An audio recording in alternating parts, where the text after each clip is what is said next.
Hello and welcome to Sophie & Co. Me, Sophie Shevardnadze. The U.S. governmental shutdown. What is it? A temporary disorder or the symptom of a serious disease? Budget talks are tough in any state as economies struggle to stay afloat among the stormy waves of the global crisis. But is there somebody who benefits from this troubled state of affairs, or maybe even controls the winds? In the reality of the global economic slowdown, money still makes the world go round. In the circles of vice and lust, political maneuvering and corruption. Is money the source of all evil, or just those who control it? Are banks there to keep the people's wealth, or to steal it? Can any government be called honest? Who runs the economic and political scenes? Our guest today is whistleblower Karen Hudes, former senior counselor at the World Bank. Karen, it's great to have you on the show today. Thanks for having me, Sophie. I'm glad to be with you. So the government shutdown, is the move on the part of the Republicans justified? Is fighting off Obamacare worth all this mess? I think there's something more going on behind the scenes. A lot more, actually. What do you mean? Well, there is a terrible currency problem. We're on the verge of a currency war. The Federal Reserve is printing dollars like there's no tomorrow, and if they keep going, the rest of the world is not going to accept them. As it is, the BRICS countries, Brazil, Russia, India, China, and South Africa, have decided that they're going to finance the trade among these countries with offsets and pay for the difference in gold. And but this how is that connected the right with the move shutdown, for them, though? because the U.S. Congress has been fighting with the presidency because the presidency has been in total contempt, and the highest legal officer of the United States government has also been in contempt of Congress in fighting this international corruption that is ruining the dollar as an international reserve currency. But, you know, economists have been predicting the dollar will fall ever since the crisis in 2008. But the government has managed to keep it afloat. Well, not for long. If you look at what's going on in the gold and other precious metals markets, silver as well, we're headed towards something called permanent gold backwardation. That means that there's a loss in confidence in the fiat currencies that are issued by those private banks. They like to consider themselves as public banks, but they're really owned by private entities. And these currencies are about to crash because they're valueless. That's what always happens to paper currencies that aren't backed by assets. Mm-hmm.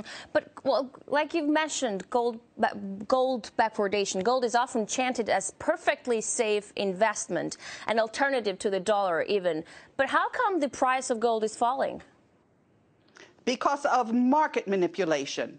But that can only continue for so long because the central banks are running out of gold and the rest of the world are lining up to buy them. If you want to buy gold today, you have to pay a premium. What they're offering in the future is called a naked short. They don't have the gold to back those offers. That's illegal what they're doing. I will get back to gold in a bit, but for now I would like to focus on Obamacare. In your opinion, is Obamacare really that crucial for the U.S. economy?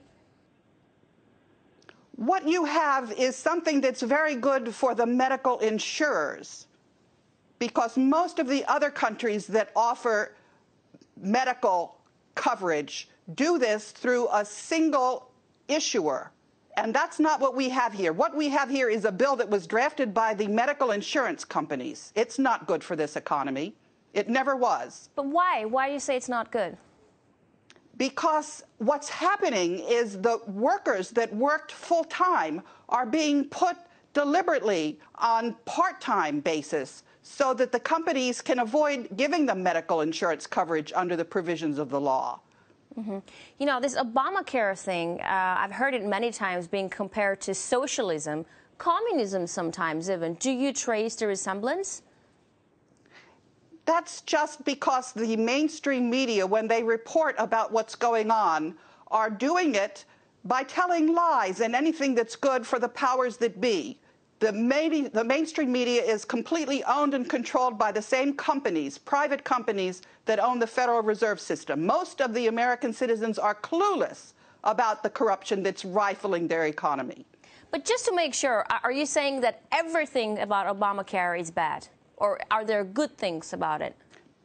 No, of course there are good things about it, but the problem is that the people that wanted to get a decent coverage were not given the tools. They were not given the equipment. They were not given the press coverage, the honest press coverage that a society needs to enact just legislation. Their congresspeople are all bribed by these corrupt forces. And the American citizens have zero confidence in their Congress. So at this point, you side with the Republicans for blocking the Medicare?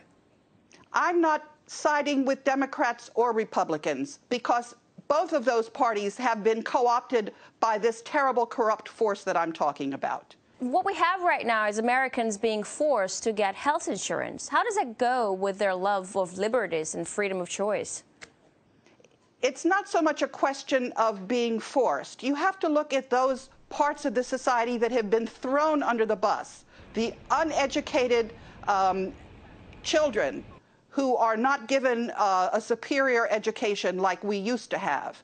We are a society that is giving short shrift to the people that need us. I'm not saying that we ignore the health needs of our country. I'm saying that we ignore the mainstream media because they are not telling us the truth. You know, I've also heard Obama supporters argue that the American capitalism is on the verge of death in its present form, the way it is existing now, and the social injections, meaning the Medicare and Obamacare, are needed is the only way to reform it or save it. Do you agree or disagree with that? The problem is not with the American citizens.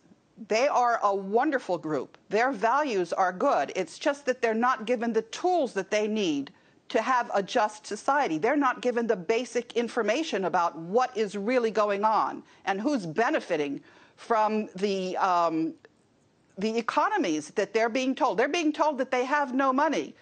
They have taken an entire city, Detroit, and declared it bankrupt, when what's actually happening is their tax dollars are not even staying in their society. Their tax dollars are going by treaty to the United Kingdom, and then they're being transferred to the Vatican, to the Bank of the Vatican. This is not a society that's going to be sustainable on any basis, for any reason.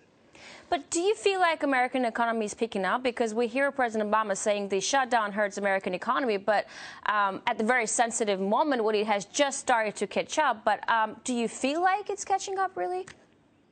Oh, those numbers about the employment are completely fabricated, because they're not counting those people who have given up ever finding a job as unemployed.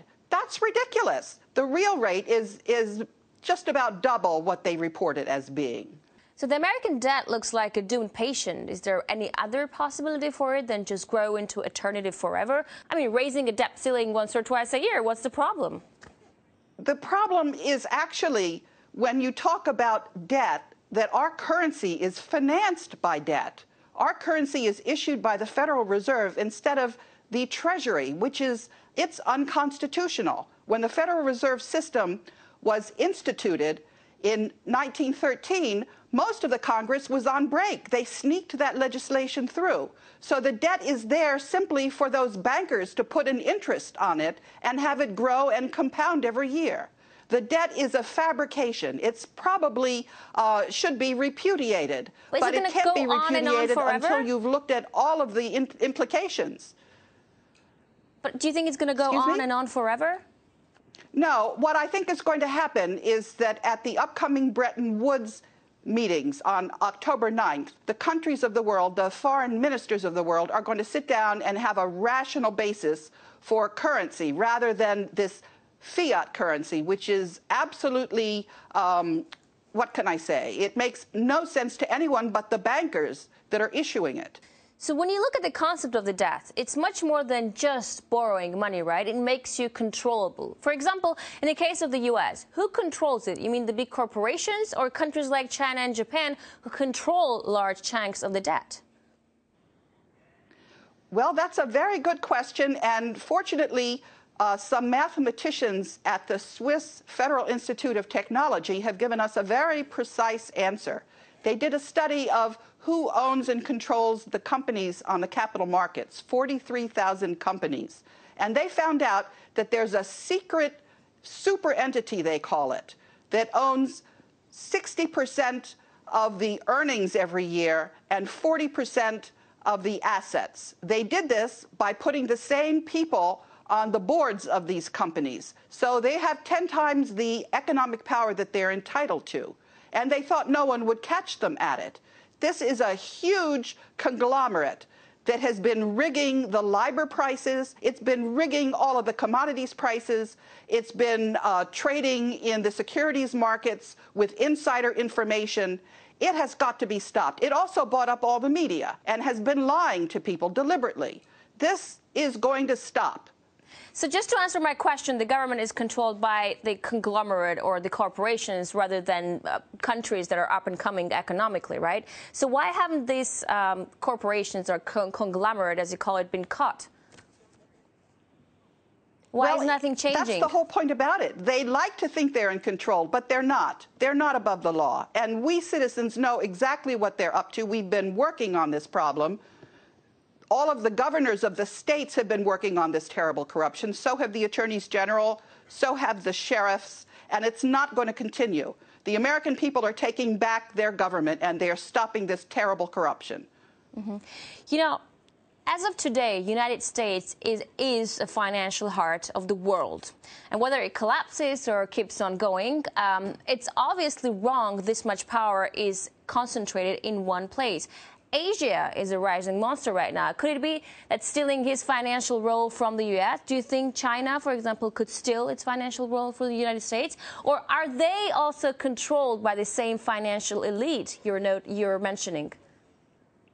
Well, I can tell you that the Jesuits have a very strong stranglehold on China as well. But I can also tell you that the transition of economic strength from the Western countries to the East is going to happen, but it's going to happen in a smooth way. It's not going to be a transition through a currency war like that terrible, corrupt group is trying to manipulate everyone into. No, we're going to have a peaceful power transition this time around. We're not going to have World War III. They tried to pull it off in Syria. They're now thinking they can pull it off in Iran. It's not happening. The citizens of the world see what they're doing, and we're not letting them get away with it this time. All right, after the break, does gold still shine? And when corruption infests from top to bottom, what does it take to blow the whistle? Stay with us.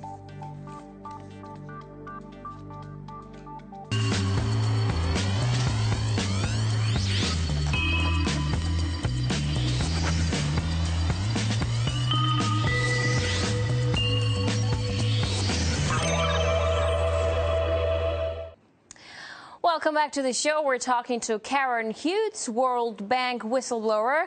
Good to have you back. Foreign governments keep buying U.S. Treasury bonds despite obvious problems U.S. economy is facing. What's making them do that, in your opinion?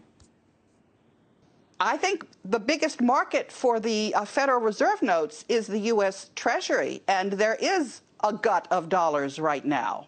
But yes, there's also a small market.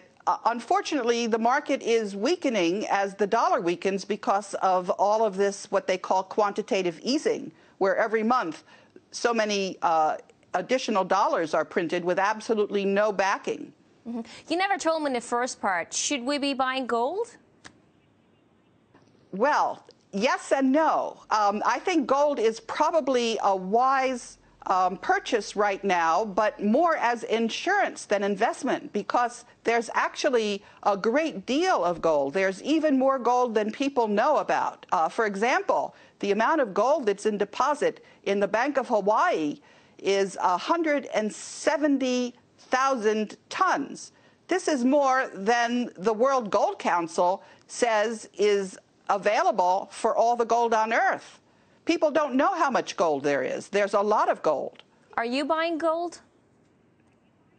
I did, actually, yes, but not because it's an investment, but because I'm not 100% certain that we're going to get our act together before all of the paper fiat currency falls apart. So I see it as insurance, but because of the amount of gold that's actually around in the world, in deposit all over the world, I'm not so sure it's a great investment. So you think the return to the gold standard is a realistic thing? It could be a possibility. Well, actually, that's not such a good thing. The currency ought to be backed by value, but there's no reason why it should be restricted to precious metals. It could be any of the commodities that are valuable. But the important thing is that, yes, the currency should be backed by assets rather than by debt, as we now have. Mm-hmm. But if a financial collapse happens, let's say, right, will gold be of any use? I mean, if there's a shortage of food, and look at the world today, the biggest problem we're facing is the clean drinking water. What's gold going to do about that? Well, first of all, I think that we're going to manage to get our act together. I'm not expecting a collapse. A very accurate game theory model is showing that we're going to manage to make a transition in a very smooth way. Maybe there'll be a few fits and starts, but I think most of the countries of the world are in favor of working together and not to have a collapse. The only thing that you're seeing is some of these crooks haven't figured out, they haven't seen the writing on the wall, they haven't seen that we understand that there's a way to work together and avoid these problems, which are definitely avoidable. Mm-hmm. So Karen, you were a senior counselor at the World Bank. Tell me something, honest banking, is this an oxymoron? No, we have examples all over the place. In the United States, the state of North Dakota has its own state bank, and many of the other states are looking at that. At the moment, 22 other states are looking at it, and we're urging the other 28 states to look at it. There was a bank in Amsterdam that I think went on for 300 years with no problem. We know how to do banking. It should be like infrastructure to support the economy. It shouldn't be for the benefit of elites that think they're above the law, as we currently have. If you look at the Bank for International Settlements, that institution was established when the war reparations were being exacted from Germany after World War I. And that's when it was started in 1930. And I believe it's 60 central banks that are members of the BIS. Those are the culprits. Those are the ones that really need to go out of business. Now, you first blew the whistle over corruption in the World Bank. Tell us more about your revelations.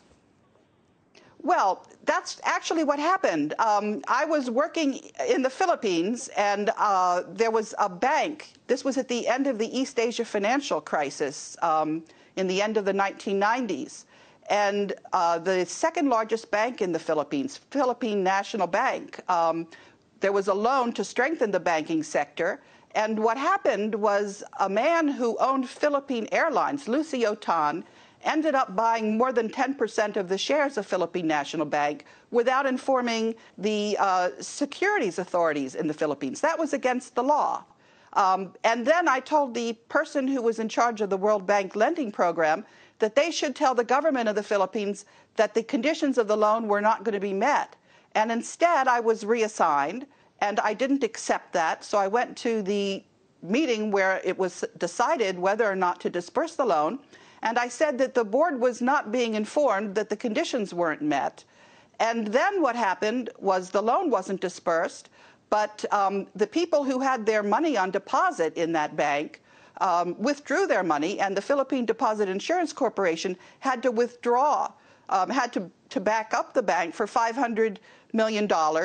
And then we didn't disperse our loan for $200 million, and the Japanese didn't disperse their loan for $200 million. So that was $900 million worth of poor loan performance. And when the evaluation department in the World Bank said that the World Bank had performed satisfactorily, I corrected that report, and my correction was never given to the board. So that was a cover-up. And I just, you can't have a cover-up in a bank. That shows that money is going the wrong way. And I've been working together with other whistleblowers at the World Bank because we know that the board has to be informed about what's actually going on. Other whistleblowers have reported double accounting. We've reported this to the UK Parliament. I reported it to the European Parliament in 2011, and the European Parliament wrote a letter to the World Bank. I had a very detailed chronology, and the World Bank never responded. And then I've been reporting this to the U.S. Congress, and when the U.S. Congress was asked to give a capital increase to the World Bank, they had asked for a Government Accountability Office audit, which never took place.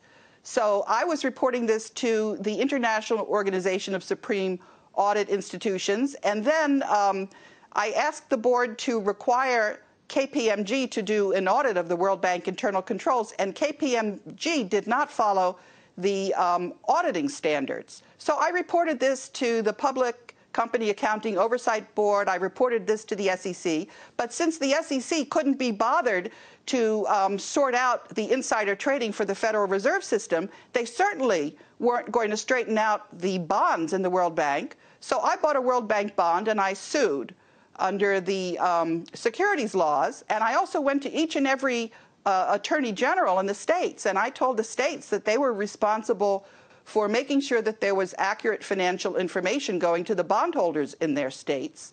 And I also went to the International Organization of Securities Commissioners. So the World Bank has got to be brought into compliance, and there has to be transparency in the capital markets.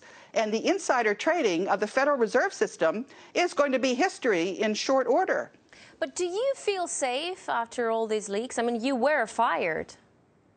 Well, you know, I've been working with some very wonderful whistleblowers. In particular, I'd like to mention Mark Nowitzki, who's been reporting about insider trading and inaccurate financial reporting for Teletech, which is a company that's been spying on American citizens.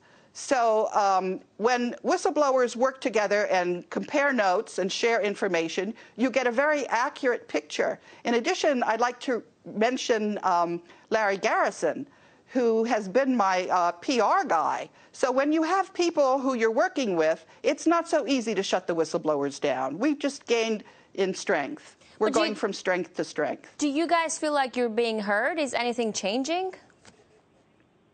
Well, that's what I'd like to ask your audience. But do you feel like anything's changing in the system by whistleblowing on it? Yes, I absolutely do. I think the number of people that are hearing my message and that are looking into this information, and every day they're sending me emails, and they're going out and they're getting their neighbors to find out what's really going on. I don't think this mainstream media is going to have too big of an audience at the rate we're going. Mm-hmm. You know, there are liberty movements that are actually picking up now, the likes of Bitcoin, for example. Can they ever grow into a solid rival to the conventional system, you think?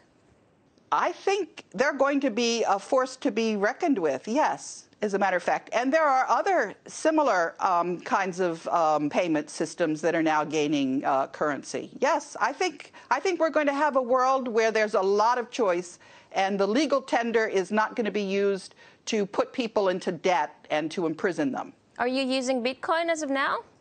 That's a good question.